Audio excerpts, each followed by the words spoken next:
Bonjour, vous êtes les bienvenus dans la boîte à merveilles. Vous êtes priés de vous abonner à ma chaîne et de cliquer sur la cloche pour recevoir les prochaines vidéos. Je voudrais aujourd'hui vous parler de l'origine des lois nazies, appelées les lois de Nuremberg.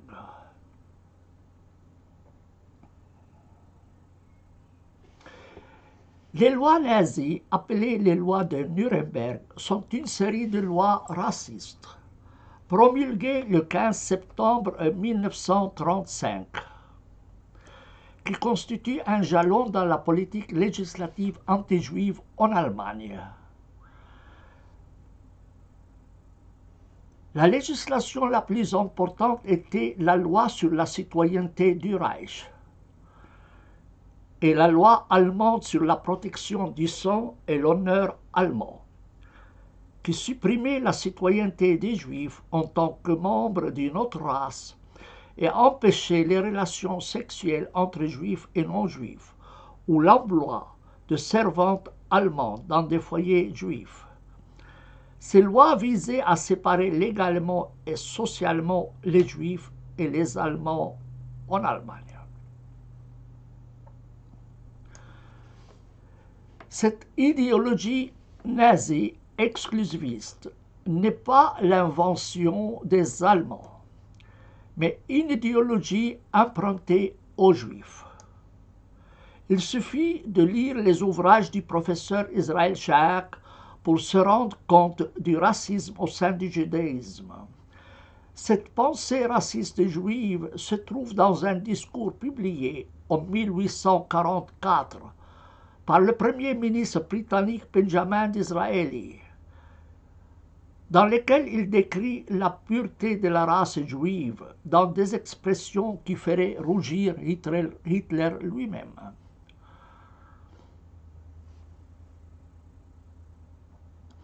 Nous la trouvons aussi dans des écrits du journaliste, diplomate et historien Lucien Wolff, décédé en 1930, et de l'historien Joseph Jacobs, mort en 1916. On mentionnera en outre que parmi les concepteurs de la loi hygiéniste allemande, la loi sur la prévention et la transmission des maladies héréditaires, promulguée le 14 janvier 1933, se trouvait le professeur Richard Goldsmith, un généticien juif. Ce projet de loi avait été préparé par des experts sous la République de Weimar en 1932 et fut promulgué par le gouvernement nazi. Hitler n'a fait que transférer la pensée raciale et juive en faveur de la race allemande. Les Juifs ne voyaient d'ailleurs pas de contradiction entre les lois nazies et les lois juives. La Fédération sioniste allemande a adressé au parti nazi le 21 juin 1933 un mémorandum déclarant notamment, je cite, « Dans la fondation du nouvel État qui a promulgué le principe de la race, nous souhaitons adapter notre communauté à ces nouvelles structures. Notre reconnaissance de la nationalité juive nous permet d'établir des relations claires et sincères avec le peuple allemand et ses réalités nationales et raciales. Précisément parce que nous ne voulons pas sous-estimer ces principes fondamentaux, parce que nous aussi nous sommes contre les mariages mixtes et pour le maintien de la pureté du groupe juif, les Juifs conscients de leur identité, au nom desquels nous parlons, peuvent trouver place dans la structure de l'État allemand, car ils sont libérés du ressentiment que les Juifs assimilés doivent éprouver. Nous croyons en la possibilité de relations loyales entre les Juifs conscients de leur communauté et l'État allemand. J'entends ici l'État allemand hitlérien. Pour atteindre ces objectifs pratiques, le sionisme espère être capable de collaborer même avec un gouvernement fondamentalement hostile aux Juifs. La réalisation du sionisme n'est gênée que par le ressentiment des Juifs à l'extérieur contre l'orientation allemande actuelle. La propagande pour les boycotts actuellement dirigés contre l'Allemagne est par essence non sioniste. Donc c'est le texte qui a été écrit par la Fédération sioniste d'Allemagne aux autorités allemandes pour leur dire qu'il n'y a pas de contradiction entre les lois nazies et les lois juives.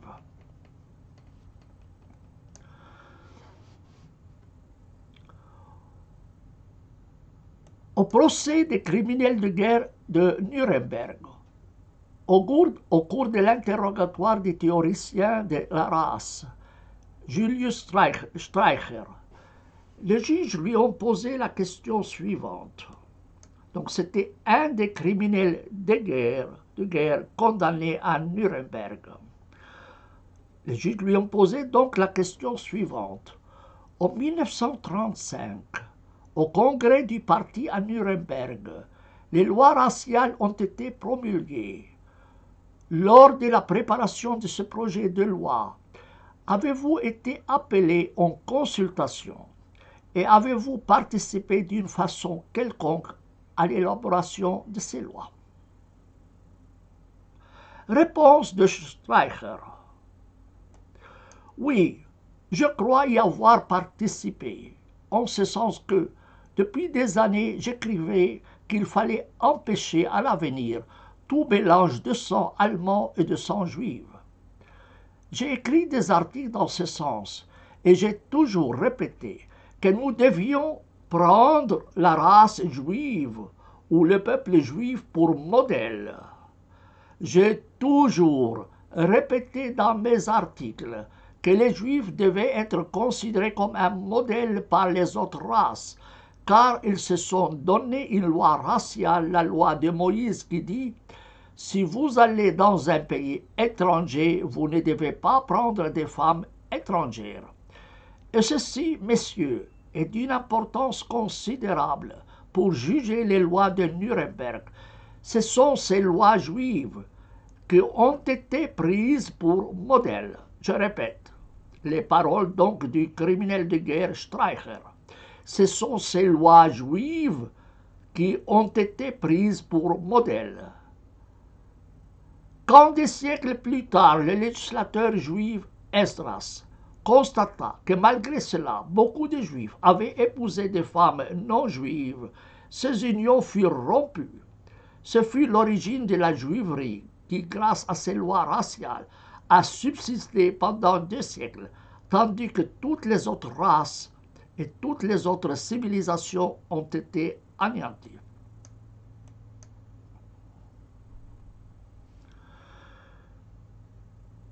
Signalons ici que la Bible interdit le mariage mixte entre juifs et non-juifs.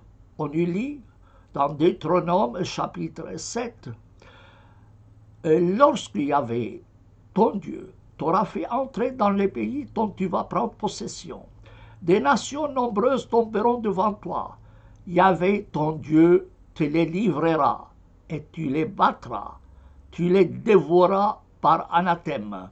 Tu ne concluras pas d'alliance avec elles, tu ne leur feras pas grâce, tu ne contracteras pas de mariage avec elles, tu ne donneras pas ta fille à leur fils, ni ne prendras leur fille pour ton fils, car ton fils serait détourné de me suivre. Il servirait d'autres dieux, et la colère d'Yahvé s'enflammerait contre vous, et il t'exterminait promptement. Donc c'est Deutéronome chapitre 7. La pensée allemande nazie, basée sur la pensée juive, trouva un fidèle représentant dans le rabbin Meir Kahane. qui avait présenté une proposition de loi pour la Knesset en septembre 1984. Le député conservateur Michael Eitan a distribué un document comparant les textes de ce projet aux lois nazies susmentionnées. Voici le texte de la proposition du rabbin Meir Kahane. Écoutez bien. Voilà ce que rabbin Meir Kahane a proposé à la Knesset. Aucun juif ne résidera à l'intérieur de la ville de Jérusalem. On comprend maintenant pourquoi ils veulent vider Jérusalem de ses Arabes. Vous avez bien compris. Aucun non-juif ne résidera à l'intérieur de la ville de Jérusalem. Les non-juifs n'auront ni droits nationaux, ni participation dans la vie politique au sein de l'État d'Israël. Un non-juif ne pourra être nommé à aucun poste de pouvoir. Il ne sera pas admis à participer à des élections pour la Knesset ou pour tout autre organe étatique ou public. Il est interdit aux citoyens et résidents juifs, hommes et femmes, d'épouser des non-juifs en Israël ou à l'étranger. De tels mariages mixtes ne sont pas reconnus devant la loi. Il y aura séparation absolue entre les établissements d'instruction juifs et non-juifs. Des relations sexuelles complètes ou partielles sont interdites entre citoyens juifs, hommes et femmes, et des non-juifs. Ceci comprend les relations hors mariage. Les violations seront sanctionnées de 2 ans d'emprisonnement. Un non-juif qui a des relations sexuelles avec une prostituée juive, avec un mâle juif, est passible de 5 ans d'emprisonnement. Une prostituée juive ou un mâle juif qui a des relations avec un non-juif, avec un homme non-juif, est également passible de 5 ans de prison. Les camps de vacances et toute autre activité mixte juive arabe seront abolis. Des programmes de visite entre élèves juifs et arabes dans leurs villages ou maisons respectives seront abolis. Des voyages à l'étranger où un enfant juif et l'hôte d'une famille non juive seront interdits, comme des visites analogues en Israël par des non-juifs. Enfin, établissement de plages pour les non-juifs séparés des plages des juifs. Les positions de Rabbi Kahane ne viennent pas du vide. Il ne les inventa pas, mais elles sont inspirées des enseignements de la Torah et du Talmud et ont un écho dans l'éducation religieuse en Israël. Harkabi, professeur des relations internationales à l'Université hébraïque de Jérusalem, fait une analyse détaillée de l'idéologie du nationalisme juif, du nationalisme religieux juif auquel appartient le rabbin Kahane. Pour ce courant, la simple présence des Arabes en terre d'Israël fait d'eux des criminels. Il faut donc les expulser, voire les exterminer. Harkabi cite plusieurs rabbins israélites pour qui la Bible commande de déposséder tous les habitants de la terre d'Israël et de les remplacer par les Juifs. Selon ces rabbins, aucun non-juif n'a le droit de résider en terre d'Israël, et moins encore à Jérusalem. Le maintien des non-juifs en terre d'Israël est une transgression de la loi religieuse juive, une profanation du nom de Dieu. Les Arabes sont assimilés à Amalek, mentionné dans Deutéronome chapitre 25. Le rabbin Israël Hess, aumônier du campus de l'université de Bar Ilan, publia un article dans le journal des étudiants intitulé « Le commandement de génocide dans la Torah ». Il y dit qu'il viendra le temps où tous les Juifs seront appelés accomplir le commandement divin de détruire Amalek. Ce commandement exclut toute pitié et ordonne de tuer et de détruire même les enfants et les nourrissons.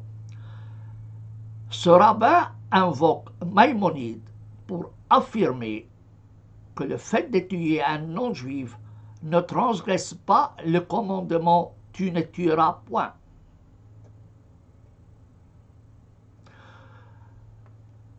Voilà donc d'où viennent les lois raciales allemandes et qu'en pensent les milieux religieux juifs. Et on comprend maintenant ce qui se passe en Palestine,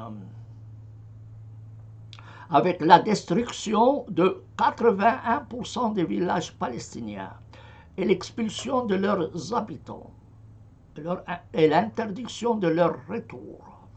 Même s'ils revenaient avec des fleurs, une loi permettait ou permet toujours de leur tirer dessus pour les interdire de retourner.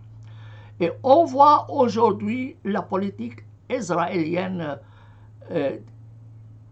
d'expulsion des Arabes de Jérusalem et la confiscation des biens des Palestiniens dans les territoires occupés pour établir des colonies.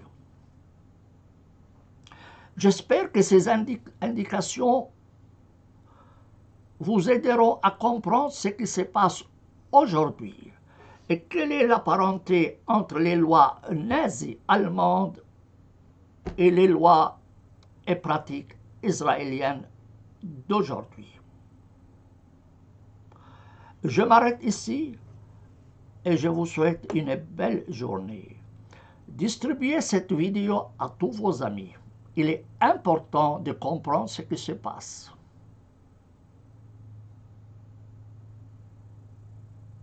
Il est important de comprendre ce qui se passe aujourd'hui en Palestine. De purification ethnique pratiquée par l'État d'Israël sur des bases communes, juives et nazies. Je m'arrête ici. Je vous prie de vous abonner à ma chaîne et de cliquer sur la cloche pour recevoir les prochaines vidéos. Au revoir.